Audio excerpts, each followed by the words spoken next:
Nous avons intitulé cette série Construit sur une fondation solide. J'espère que tu as suivi l'introduction et que tu as suivi la première leçon. Et si tu ne les as pas suivis, je te recommande très fortement de rentrer et de les suivre. Aujourd'hui, nous allons parler du monde que Dieu a créé. Je suis le pasteur Patrick et bienvenue à cette leçon. Que voyons-nous lorsque nous observons ce monde? Nous voyons la beauté du ciel, les merveilles créatures des océans, l'ingénierie formidable des êtres vivants. Mais nous voyons la beauté et la magnificence, la régularité de ce monde. Mais nous voyons aussi les maladies, la méchanceté, la souffrance, la mort. Et cette tension est inexplicable. Mais la Bible nous révèle que le monde que nous voyons aujourd'hui n'est pas le monde que Dieu a créé. Quel est donc ce monde que Dieu a créé? Pour ça, nous allons lire le premier livre de la Bible, le premier chapitre, Genèse, chapitre 1. Dans Genèse, chapitre 1, au verset 1, Dieu nous révèle ceci: au commencement, Dieu créa les cieux et la terre. Il n'y a personne d'autre qui pouvait nous donner cette information à part Dieu lui-même, car il était présent. Au commencement, Dieu créa les cieux et la terre. Dieu, le Créateur, précède toute chose. Le commencement, c'est le commencement du temps. Mais avant le commencement, Dieu est là. Il précède le temps. Au commencement, Dieu créa le ciel et de la terre. Dieu précède aussi l'univers matériel. Avant que la matière fût formée, Dieu était et Dieu est. Jean 4, verset 24 nous dit: Dieu est esprit et il faut que ceux qui l'adorent en esprit et en vérité. Dieu est esprit. Il est indépendant du monde matériel qu'il a créé et il est indépendant du temps qu'il a créé. Dans Luc 24, verset 39, Jésus dit, après sa résurrection, lorsque les disciples doutaient qu'il était véritablement ressuscité, il leur dit: voyez mes mains et mes pieds, car c'est moi-même. Touchez-moi et regardez-moi, car un esprit n'a ni chair ni os, comme vous voyez que j'ai. Un esprit n'a ni chair ni os. Dieu est esprit, Jésus dit. Dieu est esprit. Et ce Créateur, c'est lui qui nous a créés. Il nous révèle sa nature ici. Il est esprit, il est hors de la matière, il est le créateur de la matière et il est le créateur du temps.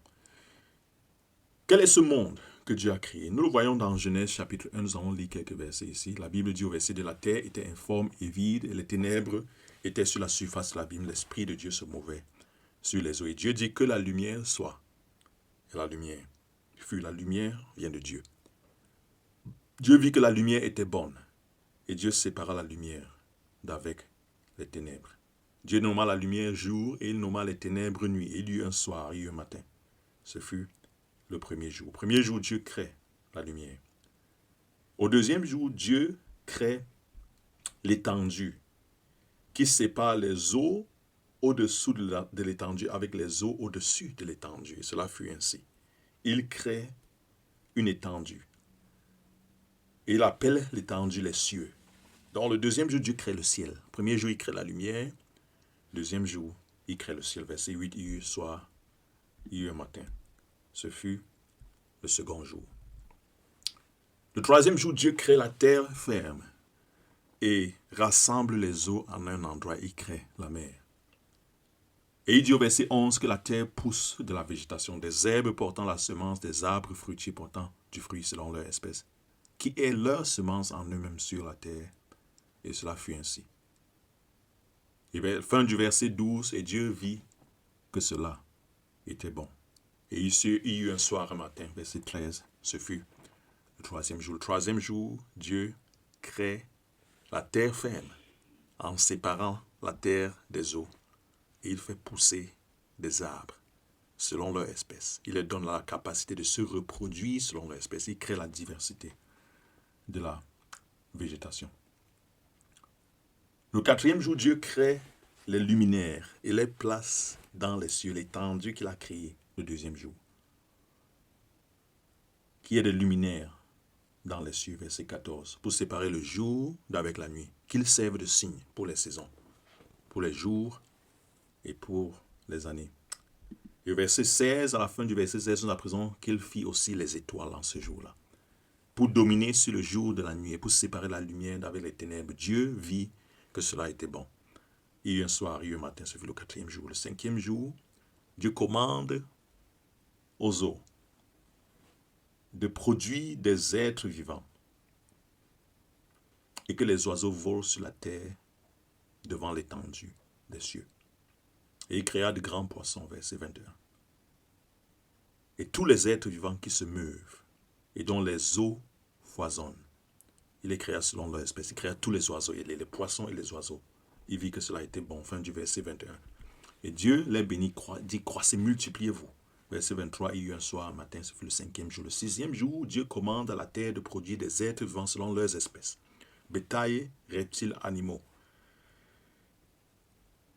Et il crée aussi quelque chose de spécial le 6e jour. Au verset 26, il dit, faisons l'homme à notre image, selon notre ressemblance, qu'il domine sur les poissons de la mer, sur les oiseaux des cieux, sur le bétail, sur toute la terre, sur tous les reptiles qui rampent sur la terre. Dieu créa, verset 27, l'homme à son image.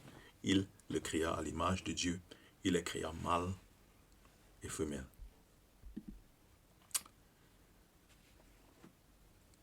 Contrairement à l'homme, Dieu crée avec sa parole. Dieu est parfait et il crée un homme à son image, un homme parfait. Nous voyons qu'au commencement, l'homme et les animaux étaient tous herbivores. Nous le voyons au verset 29 de Genèse chapitre 1. Dieu dit, je vous ai donné toute herbe portant semence, qui est à la surface de toute la terre, et tout arbre qui a en soi du fruit d'arbre portant semence, ce sera votre nourriture. Et à tous les animaux des champs, et à tous les oiseaux du ciel, et à tout ce qui se meut sur la terre, qui a en soi une âme vivante, j'ai donné toute herbe verte pour nourriture, et cela fut ainsi. Donc tous les animaux, les oiseaux, les poissons, tous les oiseaux, et tout ce qui se meut dans le ciel, sur la terre, dans les eaux, ils se nourrissaient d'herbes et de graines. Le monde a changé. Il n'y avait ni maladie, ni méchanceté, ni douleur, ni mort, ni dans le monde animal, ni parmi les hommes. Verset 26, Dieu dit, faisons l'homme à notre image. Et ce verbe au pluriel, Dieu nous révèle que ce Dieu n'est pas un Dieu simple. C'est un Dieu complexe. Et cette complexité nous est révélée dans 1 Jean 5, verset 7, qui dit car il y en a 3 qui rendent témoignage dans le ciel, le Père, la parole et le Saint-Esprit. Et ces 3-là sont un. Donc Dieu nous révèle, au commencement Dieu créa le ciel et la terre. Mais au verset 2 nous dit, l'Esprit de Dieu se mouvait au-dessus des eaux. Donc Dieu crée et il nous dit que son esprit, c'est-à-dire une deuxième entité, est en train de se mouvoir au-dessus des eaux. Et puis il nous dit au verset 26, 27, faisons l'homme, faisons. Et il nous explique dans 1 Jean 5, 7, que ce Créateur, notre Dieu, est 3 en 1. Il est un, mais il y a en 3 parties. Le Père, la parole et le Saint-Esprit. Nous avons identifié le Saint-Esprit. Genèse 1, verset 2, il se mouvait au-dessus des eaux. Nous avons identifié le Père qui parle. Mais maintenant, il nous dit que cette parole qui a tout créé, cette parole est une partie de lui. Et c'est l'un des 3 qui font un. Et qui est cette parole? Jean 1, verset 1. Jean 1, verset 1, au commencement était la parole. Nous avons lu Genèse 1, au commencement, Dieu créa. Mais Jean 1, 1 nous dit, au commencement était la parole, parce que la parole est Dieu. La parole fait partie de Dieu. Et la parole était Dieu, Jean 1, verset 1. Et la parole était avec Dieu, et la parole était Dieu. Elle était au commencement avec Dieu. Toutes choses ont été faites par elle, ça nous l'avons vu. Et rien de ce qui a été fait n'a été fait sans elle.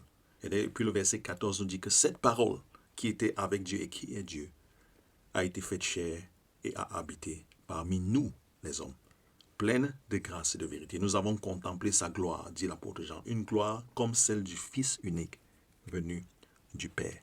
Jésus-Christ, le Fils unique de Dieu. Il est la parole qui est devenue chair, Dieu qui est devenu homme. Et donc ce Dieu-là, c'est le Père, le Fils qui est devenu homme, et le Saint-Esprit. Et les 3 sont un. Quel caractère de Dieu discernons-nous à travers la création? Premièrement, L'œuvre de la création nous montre que Dieu est tout-puissant. Psaume 19, verset 12, verset 2 déclare « Les cieux racontent la gloire de Dieu, et l'étendue fait connaître l'œuvre de ses mains. » Dieu seul peut créer par sa parole. Personne d'autre que Dieu ne peut créer des êtres vivants qui ont en eux le souffle de vie. Personne d'autre que lui ne peut créer des êtres et des entités qui se reproduisent eux-mêmes. Le principe, la capacité de reproduction, selon leur espèce, est une œuvre que Dieu seul peut accomplir. La création de Dieu révèle qu'il peut tout faire et qu'il sait tout. Il peut tout faire et il sait tout. Deuxièmement, l'œuvre de création de Dieu nous montre que Dieu est infiniment sage. Sa création est étonnamment diverse. Pense par exemple à la nature du soleil, le rôle de la lune, des étoiles, le mouvement de la terre, l'agilité des oiseaux, le nombre de poissons, le monde des poissons qui est si diversifié, si riche, si beau, les innombrables bêtes des champs, et même la structure de nos propres corps, le cerveau, les veines, les circuits électriques de nos nerfs, les systèmes de reproduction, les organes, le sang. Il est infiniment sage. Et c'est ce que sa création nous révèle. Et puis remarque que plusieurs fois dans la création, Dieu dit, il vit que cela était bon. Il vit que cela était bon. Et Dieu nous révèle ici qu'il est bon. Il est un Dieu plein de bonté. Parce que Dieu est bon et parfait. La parole, le monde qu'il a créé, était aussi bon et parfait. Tout ce que Dieu a fait reflète son caractère. Romains 1, verset 20. Romains 1, verset 20 nous dit en effet les perfections invisibles de Dieu. Sa puissance éternelle et sa divinité se voient comme à l'œil nu depuis la création du monde quand on les considère dans ses ouvrages. Oh, que voit-on lorsque nous observons la création de Dieu? Nous voyons ses perfections invisibles. Nous voyons sa puissance éternelle. Nous voyons sa divinité. Il est un Dieu bon. Et le monde que Dieu a créé était un monde bon et parfait. Ce n'est plus Genèse chapitre 2 et à faire les devoirs que nous allons t'envoyer. Que Dieu te bénisse.